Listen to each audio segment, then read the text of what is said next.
እንዳቀረበችው አይነት ነገር ነው እኔን ወደዛ ነገር ነው የወሰደኝ። ከዛ ደግሞ ወደ እውነቱ ስንመጣ ደግሞ እንደዚህ አይነት አባቶች ደግሞ ነብይት ሳቤላን ጥሩ ባልሆነ መንገድ ደግሞ ተርጉመዋታል። ስለዚህ እልባት ቢሰጥበት፣ አለበለዚያ ነገ ከነገ ወዲያ ገድላትና ድርሳናት ብቻ አይደለም ቅዱሳን አባቶቻችን ገዳምና ደብር ሄዶ መሳለም ሊቀር ነው ማለት ነው። ገድሉንም መጠራጠር ይጀመራል። እውነት ተክልዬ ባንድ እግራቸው ጸልየዋል የሚል ትውልድ ይመጣል። እንደዛ ነው የሚሆነው እና የግል ስሜቶቻችንን ባንናገር እንደ ኮከብ የተመሰለው ማለት ነው። ትንቢት እንዲናገር ምክንያት ሆኖ ተባለ። ያ ኮከብ ወጣ፣ ወደ ላይ ወጣና በአየር ላይ ኮከቡ ለዚህ ለበለዓምና ለልጆቹ ዘረደሸት፣ ማንቲሱማር፣ በሊሳጽፋ የሚባሉ እነዚህ የደሸት ልጆች ዴውስ አንዱ ማንቲሱማር፣ ዘረደሸት፣ በሊሳጽፋ፣ ዘረደሸት ወይም የዘረደሴት የደሴያት ልጆች ወደዛ ነው የሚባለው። የደሴያት ልጆች ደሴት ያለበት ደሴት የሚበዛበት ተራራ የሚበዛበት የተራራማ ሀገር ህዝቦች ተብሎ ነው የሚጠሩት። እንግዲህ አስቡት፣ ሰባ ሰገል ሲመጡ ደግሞ ማናቸው ተብሎ የተተረጎሙ ኢትዮጵያኖች ናቸው። እንዲያውም ከነዛ ውስጥ ሁለቱ ንጉሶች ከሳባና ከኢትዮጵያ ነው የመጡት ይባላል አይደል? ስለዚህ ዞሮ ዞሮ ኢትዮጵያን ህዝብ ጠንቋ እያሉ ነው ማለት ነው። ከበለዓም ከሆነ የመጣው እንግዲህ እነዚህ ሊሰግዱ ለክርስቶስ ሊሰግዱ የመጡት ኢትዮጵያውያኖች ከነበሩና ኮከቡን እያዩ የተመሩ የመጡት ከተባለ በዛ ሰዓት የነበረው ባዜን የሚባለው ንጉስ ይመስለኛል ካልተሳሳትኩኝ፣ እና ሌሎችም ሁለት ነገስታት መጥተው ለጌታ ወርቅ፣ ዕጣን፣ ከርቤ አቅርቧል ከተባለ ኢትዮጵያ በዛ ሰዓት ባዕድ አምልኮ ታመልክ ነበረ። በጥንቆላ ነበር የምትመራው፣ ኮከብ በመቁጠር የምትመራው ማለት ነው። ይሄ ነገር ቤተክርስቲያን አጥርታ ብትነግረን፣ ስለ ነብይት ሳቤላም ያለውን አመለካከት ቢነገር፣ ምንም እንኳን ኢትዮጵያ በዓለም የቶፕ ጠብላ ወይም ደግሞ በብዙ አይነት ነገር ብትጠራ ንጉስ ቴዎድሮስ የሚባለው እስኪመጣ ድረስ ምን አለ ብዙ ባንናገር፣ ክፉ ባናወጣ፣ ወይም መላምቶቻችን መጥፎ ባይሆኑ እንዲመጣ የሚያደርግ መላምት ቢሆን ምን አለበት? አይመጣም ከማለት ወይም የኢትዮጵያ አይደለም የዓለም አቀፍ ጉዳይ ነው ብሎ ከማሸሽ ማቅረብ አይሻልም? አሽሸ ነው አይ የእናንተ ነበርኩኝ እኮ የእናንተ ሆኜ ግን አላቀረባችሁኝ ብሎ እንደ ክርስቶስ ከሚሆንብን ማቅረቡ አይሻልም ወይ? ምክንያቱም የተረጋገጠ ነገር የለም። ነብይት ሳቤላ በኦሪት ጊዜ የነበረች ነብይት ብትሆንም ግን በጥንቆላና በምትሃታዊ መንገድ ውስጥ ትኖር የነበረች ሴት ከሆነች እግዚአብሔር ለሷ ይሄንን ራእይና ህልም ከገለጠላት ግልጽ ነው እንግዲህ የምናገረው። 100 ሰዎች መጥተው ህልም አይተው ህልማችንን ፍቺልን ካሏት የሷ የህልም ፍቺ ለምን እውነት ሆኖ ተወሰደ? ከበለዓም ዘር ከሆነች ከነበለዓም ነገድ ከነበለዓም አይነት የምትቆጠር ከሆነ እንደ ጻድቅ ላለመቁጠር እቺን ሴት የተናገረችው ትክክል ላይሆን ይችላል ብሎ ዛሬ በስብከት አምጥቶ እንደዚህ በዚህ መናገር የሚቻል ከሆነ ለምንድን ነው በብራና ተጽፎ መጽሐፏ እንደ ትንቢት እንዲቆጠር ለምን ተደረገ? ብዙ የትርጓሜ መጽሐፍቶች ላይ ስሟ ተጠቅሷል። የወንጌል አንድምታዎች ላይ ማለት ነው። ነብይት ሳቤላ እንደተናገረችው እየተባለ ዶክተር ረሳደሰ ከ20 ምናምን ከ27 ነው ከ26 መጽሐፍ በላይ ጽፈዋል። እኔ እንኳን እጅ ላይ እንኳን ወደ 10 ምናምን መጽሐፍ አለ። በእውነት አነባለሁ፣ የእሳቸውንም ትምህርት አዳምጣለሁ። እሳቸውም ሊቅ ናቸው። ዶክተር ታደሰ ሊቅ ነው፣ በደንብ ነው የሚያውቁት የቤተ ክርስቲያናችን። አራት አይና መባል የሚገባቸው ሰዎች ናቸው ብዬ አስባለሁ። ይባሉ ማለት ሳይሆን ቢያንስ እውቀታቸው በዛ ጠግ ነው፣ በዛ አካባቢ ነው። ሩብ ጉዳይ ለዛ ነው አይደል እንዴ? ስለዚህ የትኛው ነው ትክክል? ለምን የተለያየ አስተሳሰብ ላይ የተለያየ ወንጌል ለምን ይሰበካል? ለምን አንዱ አንዱን ያፈርሰዋል? ለምን የግል አመለካከቶቻችንን የግል ሐሳቦቻችንን ለምን ነው የምናንጸባርቀው? የኛን ግምትና ምናብ የኛን ይሄ ኢሉዥን ቅዠቶቻችንን ስናቀርብ በጣም ብዙ ህዝብ እኮ ግራ ይጋባል፣ ይደናገራል። በአባቶቻችን መጽሐፍት ላይ እርግጠኛ የሚሆን ሰው ይጠፋና የሚጠራጠር ሰው ይበዛና ገድላትን አልቀበልም የሚል ሰው ይበዛል። ድርሳናትን የአባቶቻችን አዋልድ መጽሐፍቶች አይ ቆይ እስቲ እንደዚህ መምህራን የሚጋጩ ከሆነ እንዲያውም ይቅርብኝ ብሎ መጽሐፍ ቅዱስ ብቻ ባይብል ኦንሊ ባይብል እነዚህ እንትን ብቻ እምነት ብቻ መጽሐፍ ቅዱስ ብቻ የሚሉ 5 ምናምን የሚጠሩ ሰዎች አሉ አይደል? ፕሮቴስታንት እንደዛ ሊሆን የሚችል ህዝብ ነው እያፈራችሁ ያላችሁት እንዴ? ህልሙን ፈታችሁ። የፈታችሁ ህልም ትክክል ነው ተብሎ በመጽሐፍ ተጽፎ መጥቶ ህዝብ እየተማረበት ስንት ትርጓሜ ላይ ከተጻፈ በኋላ ዛሬ ላይ ከነበልዓም ዘር ነች ቃሏ ላይታመን ይችላል። ስለ አውሮፓውያን ያወራችሁ እንጂ ስለ ኢትዮጵያ አላወራችሁ ብሎ ነገሩን ማሸሽ በጣም ነውር ነው። እኔ ይሄን ነገር እንደው እልባት ቢሰጥበት ሊቃውንት ተሰባስበው ምን ማለት ነው ተብሎ ቢነገርበት ደስ ይለኛል። እኔም የራሴን ሐሳብ ነው እንግዲህ ማቀርበው። የራሴ ሐሳብ ግን ጥያቄ ነው። ለምን አንድ አትሆኑም?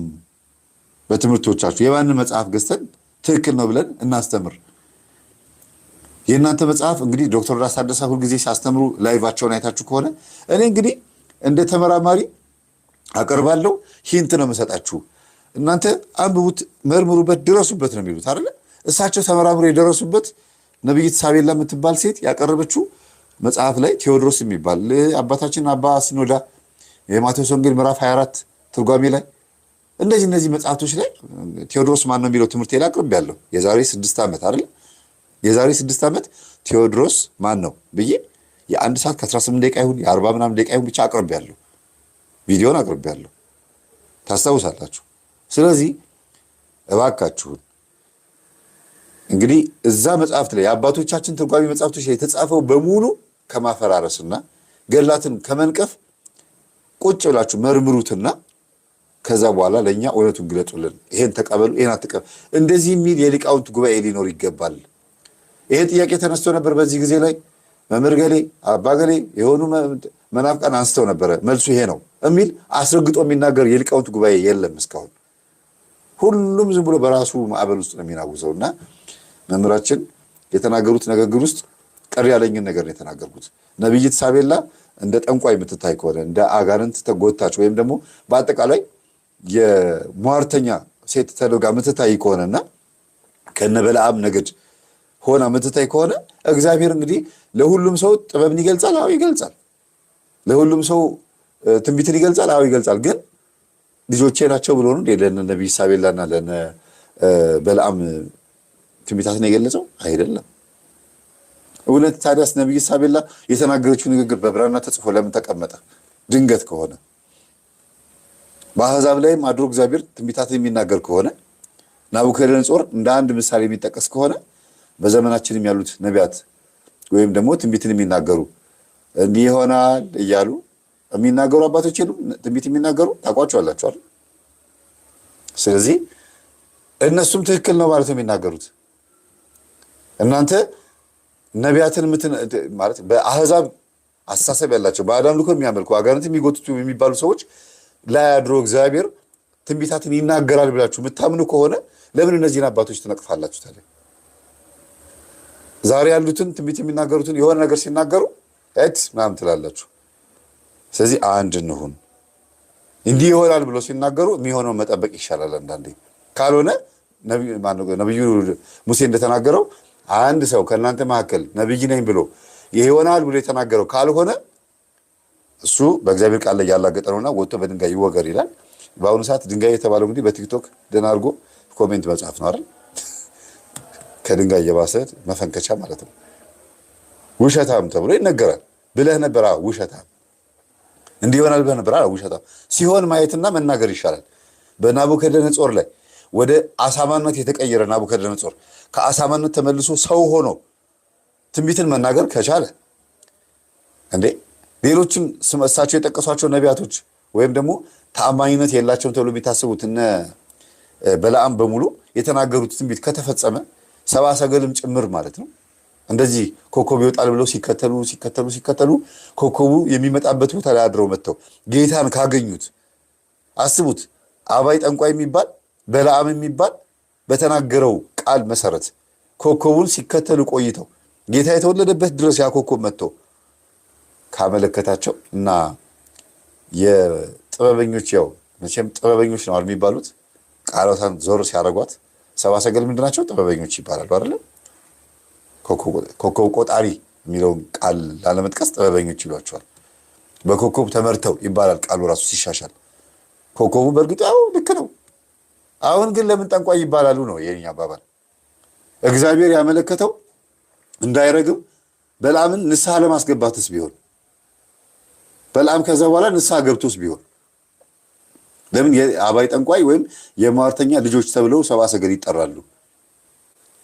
ንስሐ በለዓም ያንን ኮከብ ካየ በኋላ ተጸጽቶ እድሜውን በዛ ነገር ጨርሶስ ቢሆን ምን ይታወቃል?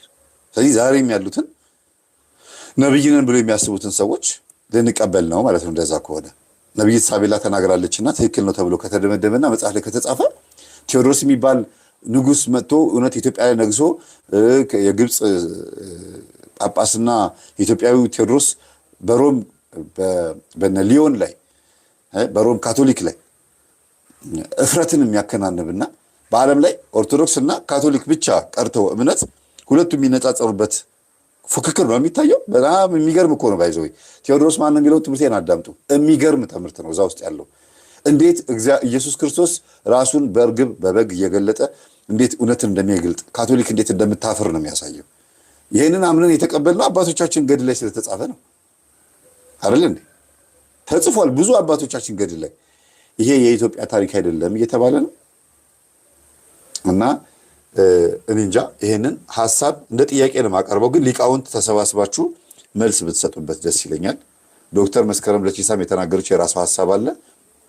እኔም ይሄን ሐሳብ አቅርቤያለሁ።